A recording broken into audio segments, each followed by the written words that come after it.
ഇന്ന് പാരൻസിനെ സംബന്ധിച്ച് ഏറ്റവും ആശങ്കയുള്ള ഒരു കാര്യമാണ് കുട്ടികളുടെ പഠനം എന്ന് പറയുന്നത്, അല്ലേ?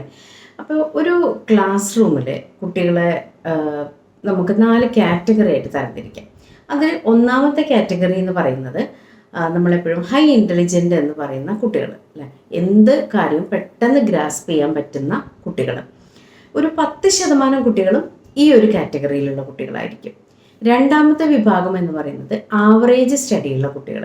അതായത് അവർക്ക് വേണമെന്ന് വെച്ചാൽ അവർ നന്നായിട്ട് പഠിക്കും, അതല്ലെങ്കിൽ അവർക്ക് വളരെ മോശമായിരിക്കും. അതായത് റെഗുലർ ആയിട്ടുള്ള ഒരു സ്റ്റഡി ഹാബിറ്റ്സ് ഒന്നും ഇല്ലാത്തത് കൊണ്ട് പഠനത്തിൽ പിറകോട്ടായി വരുന്ന കുട്ടികൾ.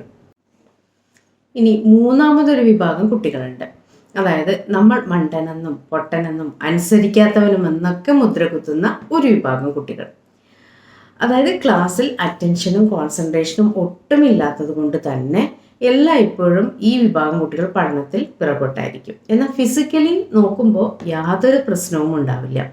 പക്ഷേ ഈ ഒരു വിഭാഗം കുട്ടികൾ സൈക്കോളജിക്കലി ഒരുപാട് പ്രശ്നങ്ങൾ ഫേസ് ചെയ്യുന്നത് കൊണ്ടാണ് ഇവർ പഠനത്തിൽ പിറകോട്ടാവുന്നത്. മറ്റുള്ള എല്ലാ കാര്യത്തിലും അവർ മുൻപന്തിയിലായിരിക്കും, പക്ഷേ പഠിക്കുന്ന കാര്യത്തിൽ മാത്രം ഇവർക്ക് ഒരു സ്ട്രഗിൾ ഇവർ അനുഭവിക്കുന്നുണ്ടാവും.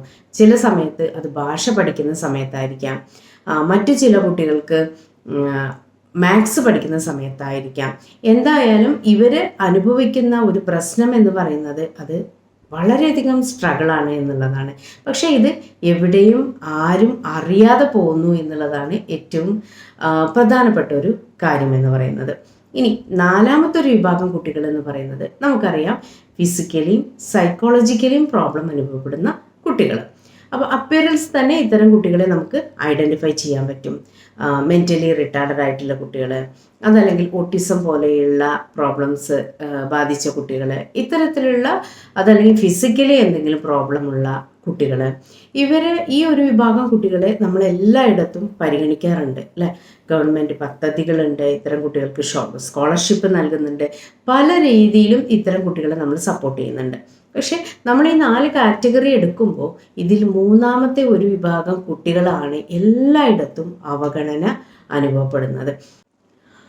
നമ്മൾ ലേറ്റസ്റ്റ് നടന്ന ഒരുപാട് ആൻറ്റി സോഷ്യൽ ആക്ടിവിറ്റിയിലേക്കൊക്കെ ഒന്ന് ശ്രദ്ധിച്ചാൽ തന്നെ നമുക്ക് അറിയാൻ പറ്റും ഇത്തരം കാര്യങ്ങളിലൊക്കെ എത്തിപ്പെടുന്നത് ഏത് വിഭാഗക്കാരാണ് എന്നുള്ളത്. പ്രത്യേകിച്ചും നമ്മൾ നോട്ട് ചെയ്താൽ അറിയാൻ പറ്റും, ഈ മൂന്നാമത്തെ വിഭാഗം കുട്ടികളാണ് ഒരു പരിധി വരെ ഈ പറയുന്ന പ്രോബ്ലംസിലെല്ലാം എത്തിപ്പെടുന്നത്. കാരണം ഇവർ നോർമൽ കുട്ടികളാണ്, പക്ഷെ സമൂഹത്തിൽ നിന്നും അവർ ഫേസ് ചെയ്യുന്ന ഒരുപാട് പ്രോബ്ലംസാണ് ഒരു അഡോളസൻസ് ആകുമ്പോഴേക്കും അവരെ ഇത്തരം ആൻറ്റി സോഷ്യൽ ആക്ടിവിറ്റീസിലൊക്കെ എത്തിച്ചേരുന്നത്.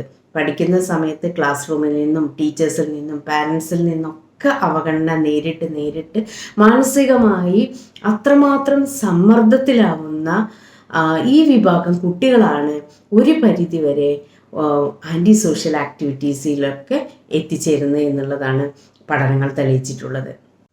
ഇവിടെ നമ്മൾ പാരൻസിനുള്ള ഡ്യൂട്ടി എന്താണെന്ന് ചോദിച്ചാൽ, ഒന്നാമത്തെ വിഭാഗം കുട്ടികളെ നമുക്ക് എന്ത് ചെയ്യുക, നന്നായിട്ട് സപ്പോർട്ട് ചെയ്യാം, അല്ലേ?